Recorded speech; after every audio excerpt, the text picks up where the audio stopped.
ನಿನ್ನ ಗಂಡ ಇದು ತರಕ ರಕ್ಕಸರಿಗೆ ಗುರುಗಳ ಅಲ್ಲ. ಅವರು ಒಪ್ಪದೇ ಇರುವುದನ್ನು ನೀನೇ ಹೇಗೆ ಆರೋಪಿಸಿಕೊಳ್ಳುವುದು? ನಾನು ಕೊಟ್ಟಿರುವಂತಹ ಅಭಯಕ್ಕೆ ನನ್ನದೇ ಹೊಣೆ. ಈಗ ವಿಷದ ಹಾವಿನ ವಿಷ ತೆಗೆದ್ರು ಮತ್ತದರಲ್ಲಿ ವಿಷ ಹುಟ್ಟುವುದಿಲ್ಲ ಅಂತ ಹೇಳಿದ್ಯಾರು? ವಿಷ ಹುಟ್ಟದೇ ಇರುವ ಹಾಗೆ ತಲೆ ಕಡಿಬೇಕು. ತಲೆ ಕಡಿದ್ರೆ ವಿಷ ಹುಟ್ಟಲಿಕ್ಕಿಲ್ಲ. ತಲೆ ಇದ್ರೆ, ಬಾಯಿ ಇದ್ರೆ, ಹಲ್ಲಿರುವ ಜಾಗ ಇದ್ರೆ ಆ ಜಾಗದಲ್ಲಿ ವಿಷ ಹುಟ್ಟಿಕೊಳ್ತದೆ. ಹಲ್ಲು ತೆಗೆದ್ರು ವಿಷ ಹುಟ್ಟಿಕೊಳ್ತದೆ. ನಿಮ್ಮದ್ದಾದಂತಹ ನೀತಿಯನ್ನು ನೀನು ಅತಿಕ್ರಮಿಸಿ ನಾನು ನೀತಿಯನ್ನು ಅತಿಕ್ರಮಿಸಿದ್ದೇನೆ ಅಂತ ಹೇಳ್ತಾ ಇದ್ದೀನಿ. ಹೌದಲ್ಲ? ಈಗ ಪಲಾಯನ ಮಾಡುವುದು ಅಂತ ಹೇಳಿದ್ರೆ ನಿಮಗೆ ಶರಣು ಹೋಗಬೇಕಿತ್ತು. ನಮಗೆ ಶರಣು ಬರಬೇಕು. ಎಲ್ಲಿ ತಪ್ಪು ಮಾಡಿದ್ದಾರೋ ಅಲ್ಲಿ ನಮ್ಮದ್ದು ತಪ್ಪಾಯಿತು, ಈಗ ನಾವು ಮಾಡುವುದಿಲ್ಲ. ನಿಮ್ಮಲ್ಲಿ ಅವರು ಶರಣು ಹೋಗಲಿಲ್ಲ ಅಂತ ಹೇಳಿದ್ರೆ ಅವರಿಗೆ ಶರಣು ಹೋಗಬೇಕಾದಂತ ಮನಸ್ಥಿತಿಯನ್ನು ಆ ಪೂರಕ ಪರಿಸರವನ್ನು ನೀವು ಕೊಡ್ಲಿಲ್ಲ ಅಂತ ಅರ್ಥ. ಕೊಡ್ಲಿಲ್ಲ. ನಿಮ್ಮಲ್ಲಿ ಶರಣು ಹೊಕ್ಕಲ್ಲಿ ನೀವು ಬಿಡುತ್ತೀರಿ ಎಂಬಂತ ಭರವಸೆ ಅವರಿಗೆ ಇದ್ದಿದ್ರೆ ನಿಮ್ಮ ಶರಣು ಹೊಕ್ಕದೆ ಇರುತ್ತಿದ್ರು. ಹಾಗಾದ್ರೆ ಒಳ್ಳೆಯ ವಿಷಯ ಉಂಟಿಲ್ಲ. ಏನು? ಈಗ ನಮ್ಮಲ್ಲಿ ಶರಣು ಬಂದ್ರೆ ನಾವು ಬಿಡುತ್ತೇವೋ ಇಲ್ವೋ ಎನ್ನುವ ಅಪವಿಶ್ವಾಸ ಅವರಿಗಿದ್ರೆ ನಿಮಗೆ ಶರಣು ಬಂದ್ರಲ್ಲ, ಹೌದು, ನೀವು ತೆಗೆದು ನಮ್ಮ ಕಾಲಡಿಗೆ ಹಾಕಿ ಅವರನ್ನೇನು ಮಾಡಬಾರದು ಅಂತ ಹೇಳ್ಬೋದಲ್ಲ. ಆದ್ರೆ ಇಲ್ಲಿಯ ತನಕ ಬಂದಂತ ನೀವು ಕೈಯಲ್ಲಿ ಆಯುಧಗಳನ್ನು ಹೌದು. ಈಗ ಅವರನ್ನು ನಿನ್ನ ಕಾಲಡಿಗೆ ಹಾಕುವುದಕ್ಕೆ ನನಗೆ ಮನ ಬರುವುದಿಲ್ಲ. ಹಾಗಾದ್ರೆ ನಿಮಗೂ ನಮ್ಮಲ್ಲಿ ವಿಶ್ವಾಸ ಇಲ್ಲ. ನಾವು ಆಯುಧಧಾರಿಗಳಾಗಬಾರ್ದು ಅಂತ ಹೇಳುದು. ದೇವತೆಗಳು ಆಯುಧಧಾರಿಗಳಾಗುವುದು ದೌಷ್ಟ್ಯವನ್ನು ಮುರಿಯುವುದಕ್ಕೆ, ಶಿಷ್ಟತನವನ್ನು ಬೆಳೆಸುವುದಕ್ಕೆ. ದೌಷ್ಟ್ಯವನ್ನು ಮುರಿಯುವುದಕ್ಕೂ ದುಷ್ಟರನ್ನೇ ನಿವಾರಿಸುವುದಕ್ಕೂ ಒಂದು ವ್ಯತ್ಯಾಸ ಇದೆ, ಸೂಕ್ಷ್ಮವಾದಂತ ವ್ಯತ್ಯಾಸ. ದೌಷ್ಟ್ಯವನ್ನು ಮುರಿಯುವುದು ಸುಮನರಸದ ಅಧಿಪತಿಯಾಗಿ ನಿನಗೆ ಕರ್ತವ್ಯ ಆಗಬೇಕು. ಆದ್ರೆ ನೀನು ದುಷ್ಟರ ಸಮೂಲ ನಾಶವೇ ದೌಷ್ಟ್ಯದ ನಾಶ ಅಂತ ತಪ್ಪಾಗಿ ತಿಳಿದಿದ್ದಿ. ದುಷ್ಟತನದ ಸಮೂಲ ನಾಶವೇ ದೌಷ್ಟ್ಯದ ನಾಶ ಆಗುವುದಿಲ್ಲ. ದುಷ್ಟತನವನ್ನು ಒಬ್ಬ ದುಷ್ಟ ಬಿಟ್ಟ ಅಂತ ಇದ್ರೆ ಅವ ಶಿಷ್ಟನಾಗುತ್ತಾನೋ ಇಲ್ವಾ ಎನ್ನುವುದು ಸಂಶಯ ಬರ್ತದೆ. ಪ್ರಪಂಚದಲ್ಲಿ ಮೂರು ಮೂರ್ತಿಗಳಿಗೂ ಕೂಡ ದುಷ್ಟರನ್ನು ಕೊಲ್ಲಬಹುದೇ ಹೊರತು ದೌಷ್ಟ್ಯವನ್ನು ಕೊಲ್ಲುವುದಕ್ಕೆ ಆಗುವುದಿಲ್ಲ. ಯಾಕಾಗುವುದಿಲ್ಲ ಅಂತ ಹೇಳಿದ್ರೆ ಪ್ರಪಂಚದ ಪೂರ್ಣತೆಗೆ, ಈ ಸೃಷ್ಟಿಯ ಪೂರ್ಣತೆಗೆ ಒಳ್ಳೆಯದು ಹೇಗೆ ಬೇಕು ಕೆಟ್ಟದ್ದು ಹಾಗೆ ಬೇಕಾಗುತ್ತದೆ. ದುಷ್ಟರ ನಿರ್ಮೂಲನ ಮಾಡಿದ ಕ್ಷಣದಲ್ಲಿ ಕೆಲ ಕಾಲದವರೆಗೆ ದುಷ್ಟರು ಕಡಿಮೆ ಆದಾರು ಎಂಬುದು ಬಿಟ್ರೆ ದೌಷ್ಟ್ಯವೇ ನಿರ್ಮೂಲ ಆಗುತ್ತದ? ಹಾಗಾದ್ರೆ ಈ ಲೋಕವನ್ನು ಸಮತೋಲನ ಸ್ಥಿತಿಯಲ್ಲಿ ಕಾಯ್ದುಕೊಳ್ಳುವುದಕ್ಕೆ ಕೆಲವು ಸಲ ದೌಷ್ಟ್ಯವನ್ನು ಕಡಿಮೆ ಮಾಡ್ತಾ ಬರುವುದೇ ಸೃಷ್ಟಿಯ ಒಂದು ಶೀಲನಾ ಕರ್ತವ್ಯ ಆಗಿರ್ತದೆ. ಈಗ ಮಾಡಿರುವಂತ ಯುದ್ಧದಲ್ಲಿ ಅದಕ್ಕೆ ಬೇಕಾದಂತ ಪ್ರಯತ್ನವನ್ನು ನೀವು ಮಾಡಿ ಆಗಿದೆ ಇಲ್ಲ, ಪರಿಪೂರ್ಣ ಆಗ್ಲಿಲ್ಲ. ಪರಿಪೂರ್ಣ ಸಿಕ್ಲಿಲ್ಲ. ಸೋತ್ರ ನಾಳೆ ಬರ್ಲಿಕ್ಕಿಲ್ಲ ಅಂತ ಹೇಳುದು ಯಾರು? ನಾಳೆ ಬಂದಾಗಕ್ಕೆ ನಾಳೆಗೆ ನೋಡಿಕೊಳ್ಬೇಕಲ್ಲ. ಈಗ ಈ ತಮಾಸನ್ನು ನೀನು ಕೊಂದೆ ಅಂತ ಮಾಡು, ನಾಳೆ ಅವನ ಮಕ್ಕಳು ಮೊಮ್ಮಕ್ಕಳು ಬರುವುದಿಲ್ಲ ಅಂತ ಹೇಳುವುದಕ್ಕೆ ಖಾತ್ರಿ ಉಂಟ? ಅದೀಗ ಇದ್ದವರಿಗೆಲ್ಲ ಆಶಯ ಕೊಡ್ತೇನೆ ಅಂತ ನಿಮ್ಮಲ್ಲಿಯೂ ಇಲ್ಲಲ್ಲ. ಅದಿಲ್ಲ. ಈಗ ಪ್ರಪಂಚದಲ್ಲಿ ಹುಟ್ಟಿಕೊಳ್ಳುವ ದೌಷ್ಟ್ಯಕ್ಕೆಲ್ಲ ನೀವು ಆಶಯ ಕೊಡ್ತೀರಿ. ಇಷ್ಟಕ್ಕೂ ನಾನು ಆಶ್ರಯ ಕೊಟ್ಟದ್ದು ಮಕ್ಕಳೇ ಇಲ್ಲಿರಿ. ನೀವು ಅಲ್ಲಿಗೆ ಹೋದ ಮೇಲೆ ದೇವತೆಗಳು ನಿಮ್ಮನ್ನು ಮರೆತು ಹೋದ ಮೇಲೆ ಮತ್ತೆ ಹೋಗಿ ಅಲ್ಲಿಗೆ ಹೋಗಿ ಮತ್ತೊಮ್ಮೆ ಅಭಿಯೋಗ ಮಾಡಿ ಅಂತ ನಾನು ಇಟ್ಟುಕೊಂಡವಳಲ್ಲ. ಮತ್ತೆ ಈ ಆಶ್ರಮಕ್ಕೆ ಆಶ್ರಮದ ಅಧಿಕಾರಿಯಾಗಿರುವಂತ ನನ್ನವರು ಇಲ್ಲದೆ ಇರುವ ಸ್ಥಿತಿಯಲ್ಲಿ ನಮ್ಗೆ ಮಾಡಬೇಕಾದಂತ ಕೆಲವು ಕರ್ತವ್ಯ ಇದೆ. ಆ ಕರ್ತವ್ಯಗಳಲ್ಲಿ ಆರ್ಥ ರಕ್ಷಣೆಯೂ ಕೂಡ ಒಂದು. ಬಂದಿರುವಂತ ಅವರು ದೇವತೆಗಳಿಂದ ರಕ್ಷಿಸಿ ಅಂತ ಅಷ್ಟೇ ಹೇಳಿದ್ದಲ್ಲ, ದೇವತೆಗಳಿಂದ ನಮ್ಮನ್ನು ರಕ್ಷಿಸಬೇಕು, ನಮಗೆ ಗುರುವಾಗಿ ಭೃಗು ಮಹರ್ಷಿಗಳು ಬರಬೇಕು ಅಂತ ಹೇಳಿದ್ರು. ನೋಡಿಮ್ಮ, ನೀವು ಆಲೋಚನೆ ಮಾಡಿ. ಏನು? ಒಬ್ಬನಿಗೆ ಒಬ್ಬ ಹೊಡೀತಾರೆ, ಅವ ತಿರುಗಿ ಹೊಡಿಲಿಕ್ಕೆ ಆಗುವಾಗ ಹೊಡೆದವ ಓಡ್ತಾನೆ. ಯಾರೋ ಒಬ್ಬ ಅಡ್ಡ ನಿತ್ತು ಅವನನ್ನು ಇನ್ನು ಮುಟ್ಟಬಾರದು, ನನ್ನ ರಕ್ಷಣೆಯಲ್ಲಿದ್ದಾನೆ, ಹಾಗಾದ್ರೆ ಅವನಿಗೆ ಪೆಟ್ಟು ಬಿದ್ದದ್ದು. ಈಗ ನಿಮ್ಮಲ್ಲಿ ಆಶ್ರಯ ಹೊಂದಿದವರು ನಮ್ಮಲ್ಲಿ ಬಹಳ ನಷ್ಟ ಮಾಡಿದ್ದಾರೆ. ನಿಮ್ಮಲ್ಲಿ ಬಹಳ ನಷ್ಟ ಮಾಡಿದ್ದಾರೆ. ಅವರನ್ನೊಮ್ಮೆ ನೋಡಿದ್ದೇನೆ. ನೋಡಿದ್ದೇನೆ. ಅವರು ಓಡಿ ಬಿದ್ದದ್ದಮ್ಮ, ಓಡಿ ಬಿದ್ದದ್ದು. ಅಲ್ಲಿ ಬಿದ್ದದ್ದು ಕಡಿಮೆ ಅವರಿಗೆ. ಹಾಗಾಗಿ ನಾನೊಂದು ಉಪಾಯ ಹೇಳ್ತೇನೆ. ಈಗ ಅವರನ್ನು ಹೊರಮನೆಯಲ್ಲಿ ಕುಡಿಸಿದ ಹಾಗೆ ನಿಮ್ಮನ್ನು ಹೊರಮನೆಯಲ್ಲಿ ಕುಡಿಸ್ತೇನೆ. ನಿಮ್ಮಿಬ್ಬರನ್ನೂ ಕೂಡ ನಾನು ನಿಮಗೆ ಬೇಕಾಗಿರುವಂತ ಯಾವುದನ್ನು ಕಡಿಮೆ ಮಾಡಿದ ನೋಡಿಕೊಳ್ಳುತ್ತೇನೆ. ಅದು ಹಾಗಾಗುವುದಿಲ್ಲ.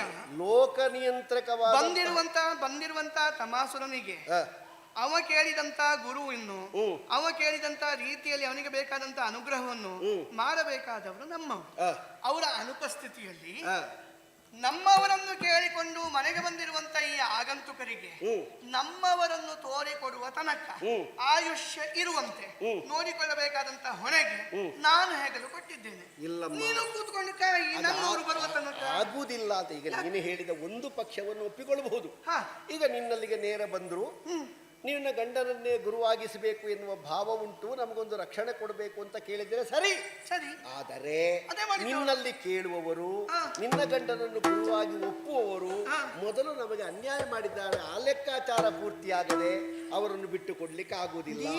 ಈಗ ನೀನು ಕೆಲಸಕ್ಕೆ ಅವರನ್ನು ಇಟ್ಟುಕೊಂಡ್ರು, ಮೊನ್ನೆ ನಮ್ಮಲ್ಲಿ ಮಾಡಿದಂತಹ ಕೆಲಸದ ಅಸ್ತವ್ಯಸ್ತತೆಯನ್ನು ನಾವೇ ಬಾಧ್ಯಸ್ಥರಾಗಿ ವಿಚಾರಿಸಬೇಕಾಗ್ತದೆ. ಭೂಮಿಯಲ್ಲಿ ಕುಳಿತಂತ ನೀನು ಪ್ರಪಂಚದಲ್ಲಿ ಯಾರೂ ತಪ್ಪು ಮಾಡುವುದಿಲ್ಲ ಅಂತ ನೀನು ಹೇಳಿದ್ರೆ, ಇದೇ ಕರ್ಮಭೂಮಿಯಲ್ಲಿ ನೀನಿದ್ದಾಗ ಈ ಭೂಮಿಗೆ ಸಂಬಂಧಪಟ್ಟಂತೆ ಆ ವಾಸನಾ ಬಲದಿಂದ ತಪ್ಪುಗಳು ಜರುಗಿರುವುದನ್ನು ನೀನು ನೋಡಿದವನೇ ಅಲ್ಲವೇ?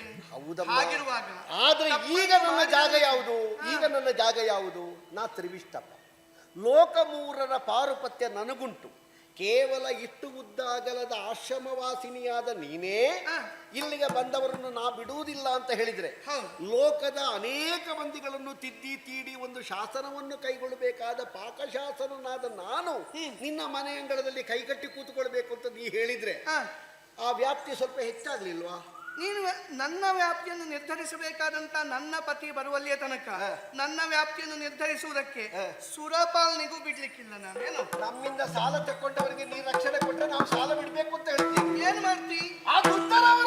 ಕಡುಮದಾಧರ ಕಡನಕಾಶಯ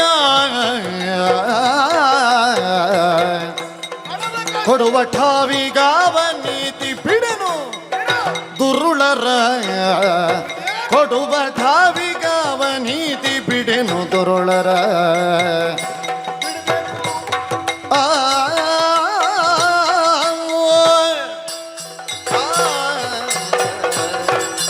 ನಿನ್ನ ಪತಿ ಇಲ್ಲದೆ ಇರುವ ಹೊತ್ತಿನಲ್ಲಿ ನಿನ್ನಲ್ಲಿ ಕೇಳಿ ಬಂದಂತಹ ವ್ಯಕ್ತಿಗಳಿಗೆ ನಿನ್ನ ಪತಿ ಬರುವಲ್ಲಿವರೆಗೆ ನೀ ಆಶಯ ಕೊಟ್ಟದ್ದೇ ಹೌದಾದ್ರೆ ನಮಗೂ ಒಂದು ನಿಯಮ ಅಂತ ಉಂಟು. ನಮ್ಮ ಗುರುಗಳಾದಂಥ ಆಚಾರ್ಯ ಬೃಹಸ್ಪತಿಗಳು ನಮಗೆ ಅಪ್ಪಣೆ ಕೊಟ್ಟಿದ್ದಾರೆ. ನಾಕವನ್ನು ಪ್ರವೇಶಿಸಿ ದಾಳಿಯನ್ನು ಮಾಡಿದವರ ಜೀವನ ಶೈಲಿಯನ್ನು ಕಾಲಗಮ್ಯವಾಗಿ ತಪೋಗಮ್ಯವಾಗಿ ಕ್ರಾಂತದರ್ಶಿಗಳಾಗಿ ನೋಡಿದರೆ ಅವರು ಬಹಳ ವಿಘಾತರಿದ್ದಾರೆ. ಅವರು ಉಳಿದಿರುವಂತಾದ್ರೆ ಪ್ರಪಂಚದಲ್ಲಿ ಸ್ಫೋಟಕಾರಕವಾದಂತಹ ಯಾವುದೋ ಒಂದು ಕಾರಣಕ್ಕೆ ಅವರು ದೃಷ್ಟರಾಗ್ತಾರೆ. ಇದನ್ನು ಕ್ರಾಂತದರ್ಶಿಗಳಾದಂತಹ ನಮ್ಮ ಗುರುಗಳು ಹೇಳಿದ್ದಾರೆ. ಆದದ್ದರಿಂದಲೇ ಇವರನ್ನು ನಾವು ಅಟ್ಟಿಸಿಕೊಂಡು ಬಂದದ್ದು. ಅವರ ಭವಿಷ್ಯದ ಬಗ್ಗೆ ನಿನಗೆ ಗೊತ್ತಿಲ್ಲ, ಅವರು ಇನ್ನೇನು ಮಾಡ್ತಾರೆ ಎನ್ನುವಂತಹ ಭೀತಿಯ ಬಗ್ಗೆ ನಿನಗೆ ಕಲ್ಪನೆ ಇಲ್ಲ. ಹೆಣ್ಣು ಹೆಂಗಸಾದ ನೀನು ಮಾತೃ ಹೃದಯದಿಂದ ಏನೋ ಮಾಡುವುದಕ್ಕೆ ಹೊರಟಿದ್ದಿ. ಆದದ್ದರಿಂದ ಹೇಳ್ತೇನೆ, ಕಡುಮದಾಂಧರಿಗೆ ಆಶ್ರಯವನ್ನು ಕೊಟ್ಟದ್ದೇ ತಪ್ಪು. ಯಾಕಂದ್ರೆ ಈಗ ಮುನಿಪೋತ್ತಮರಾದಂತಹ ಭೃಗು ಮಹರ್ಷಿಗಳು ಆಶ್ರಮದಲ್ಲಿ ಇಲ್ಲ. ನಿನ್ನ ಹೆಣುತನದ ಒಂದು ಸಲುಗೆಯಿಂದ ಕೆಲವರೆಲ್ಲ ಹೇಳ್ತಾರೆ, ಸ್ತ್ರೀ ಬುದ್ಧಿ ಪ್ರಳಯಾಂತಿಕ, ಹೆಣ್ಣಿನ ಬುದ್ಧಿ ಎನ್ನುವುದು ಮೊಣಕಾಲ ಪರ್ಯಂತರ ಮಾತ್ರ. ಹಾಗೇ ಆಯ್ತು. ಕೆಲವು ಸಲ ಕೆಲವರ ಸೌಜನ್ಯವನ್ನು ಕಂಡು ಹುಡುಕಿ ಅವರದ್ದಾದಂತಹ ದೌರ್ಬಲ್ಯ ಏನು ಅಂತ ನೋಡಿ ಕೆಲವು ಘಾತಕರು ಮನೆಯೊಳಗೆ ಬರ್ತಾರೆ. ಅಮ್ಮ ಹೊಟ್ಟೆಗಿಲ್ಲಮ್ಮ, 3 ದಿವಸ ಆಯ್ತು ತಿನ್ನದೆ, ಮನೆಯ ಜಗಲಿಯಿಂದ ಒಳಗೆ ಬಂದ್ರ, ಯಾರು ಅನ್ನ ಬಡಿಸುವುದಕ್ಕೆ ತಾಯಿ ಒಳಗೆ ಹೋಗ್ತಾಳ ಅಂತ ಒಳ ಕುತ್ತಿಗೆಯನ್ನು ಹಿಚುಕುತ್ತಾರೆ.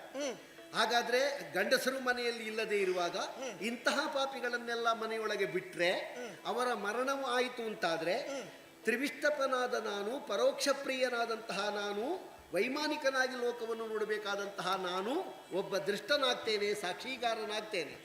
ಆದದ್ದರಿಂದ ನಿನ್ನಲ್ಲಿ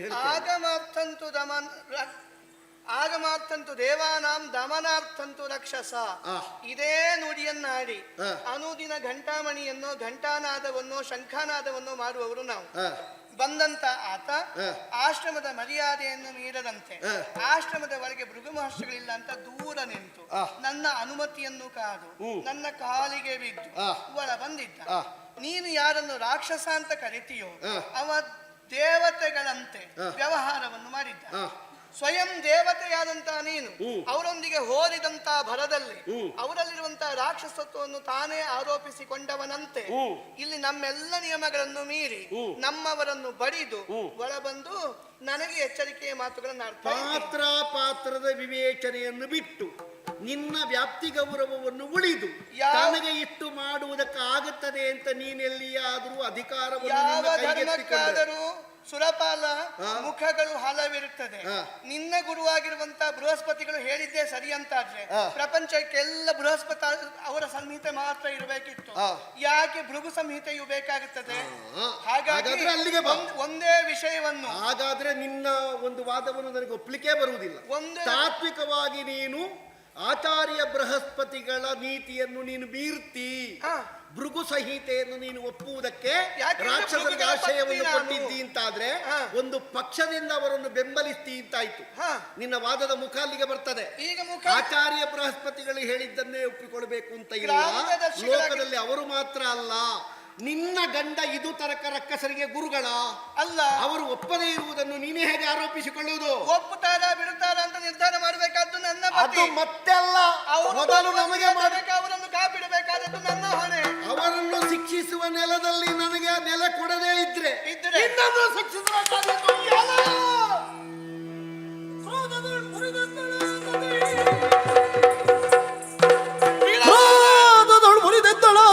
ಹೇ ದಿವಿದಪತಿ ನಿನ್ನ ಹಂಕೃತಿಗೆ ಆದ ಪುದುಗತಿ ಎನ್ನುತ್ತ ಅವನ ಸ್ತಂಭಿಸಿದಳ ಖ್ಯಾತಿ